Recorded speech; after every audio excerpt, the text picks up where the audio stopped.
নমস্কার বন্ধুরা। আজকে আমরা আলোচনা করব কেন বেঁচে থাকা উচিত। স্বভাবতই মানুষ আশাবাদী এবং কল্পনা বিলাসী। প্রতিনিয়ত মানুষ অনেক কিছু পাওয়ার উচ্চাকাঙ্ক্ষা রাখে। অর্থনীতির ভাষায় বলা হয় মানুষের জীবনে অভাব অসীম, কিন্তু সেই অভাব পূরণের জন্যে সম্পদ সীমিত। সামগ্রিকভাবে অসীম অভাব আর সীমিত সম্পদের দ্বন্দ্বই মানুষের জীবনে সবচেয়ে বড় দ্বন্দ্ব। একদিকে যেমন মানুষ আশাবাদী ও কল্পনা বিলাসী, আর একদিকে মানুষ চরমভাবে বাস্তববাদী। বাস্তবতায় থেকে মানুষের কল্পনা করার প্রবৃত্তি চিরন্তন, আর বলা হয়ে থাকে মানুষ মূলত কল্পনাতেই সুখী। তবে বাস্তবতার সঙ্গে যখন কল্পনার আকাশ পাতাল ব্যবধান সৃষ্টি হয়, তখনই মানুষ হতাশায় নিমজ্জিত হয়। আমাদের জীবনে আমরা সবাই আশা করি একটি উন্নত জীবনের। এই উন্নত জীবন পাওয়ার জন্যে আমাদের প্রয়োজন হয় পর্যাপ্ত পরিমাণ অর্থ এবং সম্পদের। কেননা আমরা একটি পুঁজিবাদী ব্যবস্থার মধ্য দিয়ে জীবন পরিচালিত করছি। আর এই পুঁজিবাদী সমাজ ব্যবস্থায় অর্থ সবচেয়ে গুরুত্বপূর্ণ। জীবনের প্রতিটি ক্ষেত্রে আমাদের অর্থের প্রয়োজন হয়। যেই ব্যক্তি পর্যাপ্ত অর্থ আছে, আপাত দৃষ্টিতে আমাদের সমাজে সেই ব্যক্তি তুলনামূলকভাবে ভালো জীবনযাপন করে। অন্যদিকে যার পর্যাপ্ত পরিমাণ অর্থ নেই, তাকে আমাদের সমাজ অনেকটাই অবহেলা দৃষ্টিতে দেখে। অর্থের অভাব মানুষের মাঝে হতাশা বা ডিপ্রেশন নামক রোগ সৃষ্টি করে। আর একজন হতাশাগ্রস্ত ব্যক্তি সারাক্ষণ মানসিক অবসাদে ভোগে। আমাদের দেশে ডিপ্রেশন নামক ব্যাধিটি সবচেয়ে বেশি দেখা যায়, কেননা আমাদের দেশে শিক্ষা অর্জনের মূল লক্ষ্য হলো চাকরি লাভ।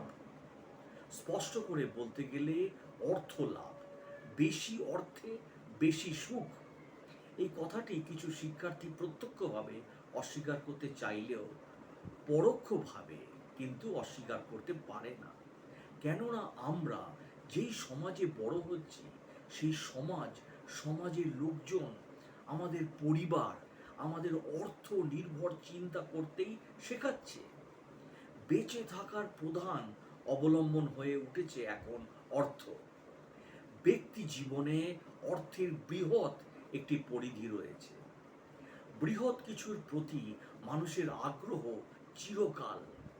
কিন্তু যদি মানুষ বৃহৎ বিস্তৃত বিষয়গুলোকে গৌণ রেখে ঠুনকো ক্ষুদ্র বিষয়গুলি নিয়ে জীবনকে উপভোগ করা একবার শিখে যায়, তবে সেই ব্যক্তির মধ্যে সৃষ্টি হবে জীবনের প্রতি তৃষ্ণা। হাজার বছর আগে বেঁচে থাকার ইচ্ছে, ভবিষ্যতে অনেক কিছুই ঘটতে পারে, এটা ভেবেই মানুষ জীবন থেকে ছুটি নিতে চায়। শরতের তপ্ত দুপুরের হঠাৎ করেই আসা বৃষ্টি দেখে অনেকেরই ভিজতে ইচ্ছে করে।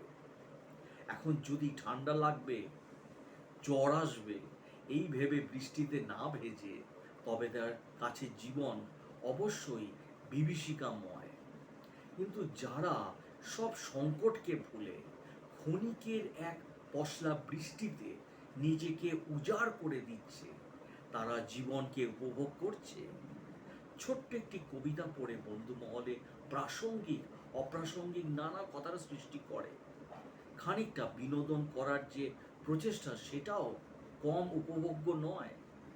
ছুটির দিনেও একাডেমিক অফিসিয়াল কাজ করা বাদ দিয়ে প্রভাতের প্রথম আলোয় পরিবারের সঙ্গে বসে এক কাপ চা খাওয়া, বিকেলে অস্তমিত সূর্যকে দেখার জন্যে পরিবার প্রিয়জনের সঙ্গে একটু হাঁটাহাঁটি করা, প্রিয়জনদের সঙ্গে বসে হাসি মুখে কথা বলা, তাদেরকে সময় দেওয়া, ফুটপাতে পায়চারি করতে করতে অল্প টাকার মুখরোচক খাবার খাওয়া, চাঁদের আলোয় বন্ধুরা মিলে বেসুরো গান গাওয়া, একটা মজার বই পড়া, এরকম অনেক ক্ষুদ্র ক্ষুদ্র কাজ চাইলেই আমরা করতে পারি, যেখানে অর্থ অনেক বেশি গৌণ।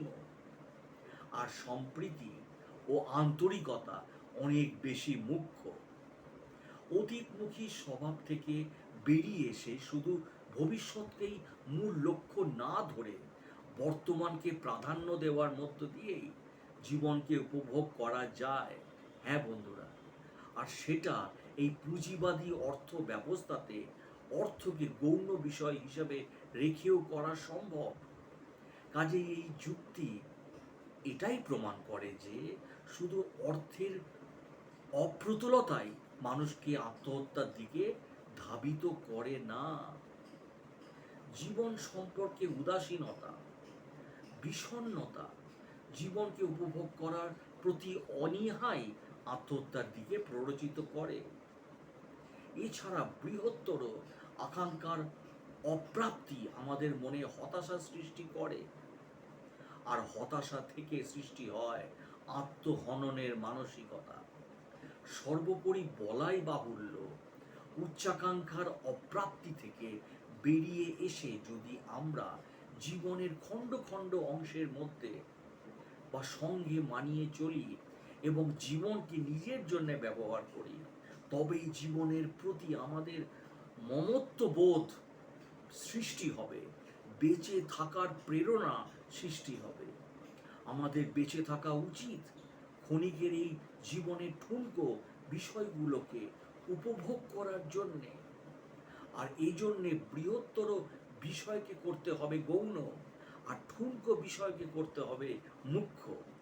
এই প্রচেষ্টায় ব্যর্থ হয়ে যদি কেউ আত্মহননের পথ বেছে নেয়, তবে পরবর্তী সময়ে সেই ফলাফল হবে তা হলো ওই ব্যক্তির পরিবার সাময়িকভাবে হয়তো সংকটে পড়বে, মা বাবা হয়তো কয়েকদিন কান্নাকাটি করবে, কয়েকদিন চারপাশের মানুষ শোক প্রকাশ করবে, এতটুকুতেই আত্মহননকারী ব্যক্তির জীবন পরিধি থমকে যাবে। বেঁচে থাকলে আমাদের সমাজ আমাদের নিয়ে উপহাস করে বটে, আবার মরে গেলে শোক প্রকাশ করে, তাও সেটা দু এক দিনের জন্যে। রহস্যময় এই সমাজ আপনাকে গোলক ধাঁধার মধ্যে ধাবিত করবেই, কিন্তু আপনি যদি আপনাকে চিনতে পারেন তবে আপনি সমস্ত গোলক ধাঁধা পেরিয়ে বাঁচতে পারবেন, এবং সেটা খুব ভালোভাবে। অতএব আমাদের বাঁচতে হবে আমাদের নিজের জন্যে। আবেগ শেষ করুন, যেদিন থেকে আবেগ শেষ করবেন সেদিন থেকে বেঁচে থাকার মানে এবং উদ্দেশ্য খুঁজে পাবেন। শুধু নিজের উদ্দেশ্যের জন্য পৃথিবীতে বেঁচে থাকে কয়েকজন, পরিবার, দেশ, সমাজের জন্য অনেক মানুষ বেঁচে আছে আজও হাজারো কষ্ট বুকে নিয়ে। নিজের উদ্দেশ্য শুধু নিজের সুখের না, নিজের সফলতার না, কেউ কেউ বেঁচে আছেন পরিবারের জন্যে। উদ্দেশ্য, আশা, আকাঙ্ক্ষা ছেড়ে জীবনে বেঁচে থাকার উদ্দেশ্য পরিবারের জন্য হতে পারে। আমি মানুষ হিসাবে যুদ্ধ বা জীবন যুদ্ধে হেরে যাব না, আমি সফল হব এবং কি সঠিকভাবে বেঁচে থাকব, এবং কি নিজের এক ফোঁটা রক্ত থাকা পর্যন্ত পরিবারকে সুখে রাখবো, এবং এটাই আমার জীবনের উদ্দেশ্য। কেউ দেশের জন্য বাঁচে, নিজের জন্য কিছু না করতে পারলেও দেশের জন্য অনেক কিছুই করা যেতে পারে। হাজারো মানুষের মুখের হাসি ফোটাতে পারবেন আপনি ইচ্ছা করলেই। সমাজের জন্য বেঁচে থাকে মানুষ, সমাজের মানুষের একটু হাসি ফোটানোর জন্য নিজের সব কিছু বিশ্লেষণ দিয়ে বা বিসর্জন দিয়ে মানুষের জন্য কাজ করে যায়। সেই জন্য আপনি বেঁচে থাকতে পারেন, এবং কি মানুষ অন্যের দায়িত্ব উদ্দেশ্য নিয়েও বেঁচে থাকতে পারে। বেঁচে থাকার জন্য অনেক কিছু লাগে না, সামান্য উদ্দেশ্য হলো বেঁচে থাকা যায়। আপনি এমন ভালো ভালো কাজ করার চেষ্টা করুন, আপনি মরে গেলেও যেন আপনার নাম এই পৃথিবীতে, এই দুনিয়াতে থেকে যায়। এবং কি মানুষ বুক ফুলিয়ে বলতে পারে যে একজন ভালো মানুষ ছিল, সমাজের জন্য, দেশের জন্য কিছু করেছে। মানুষ নিজের জন্য বাঁচে না, বা বাঁচে না বা বাঁচে আশেপাশের মানুষের জন্য, বাবা মার জন্যেই, ভাই বোনের জন্যে, বউ বাচ্চার জন্য, এবং কি সবাইকে সাথে করে নিয়ে সুখে থাকার জন্য। যে মানুষ পরিবারের কথা চিন্তা করে না, বাবা মা বাবা মা ভাই বোনের কর্তব্য পালন করে না, বউ বাচ্চার কর্তব্য পালন করে না, বুঝেও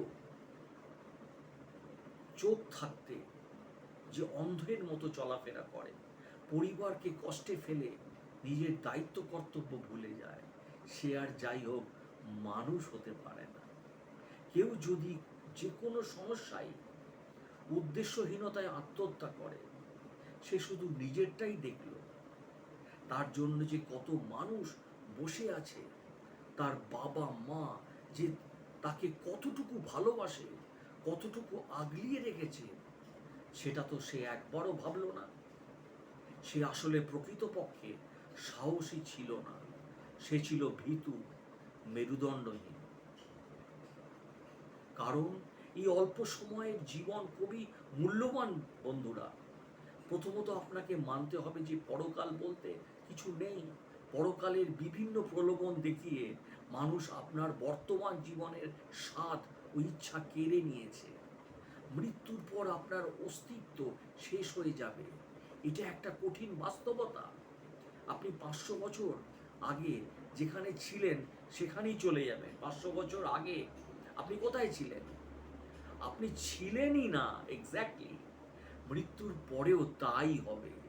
জন্মের আগে, মৃত্যুর পরের ঘটনা একই, কিন্তু এই জন্মের পরেও মৃত্যুর আগে পর্যন্ত ছোট সময়টা অনেক মূল্যবান।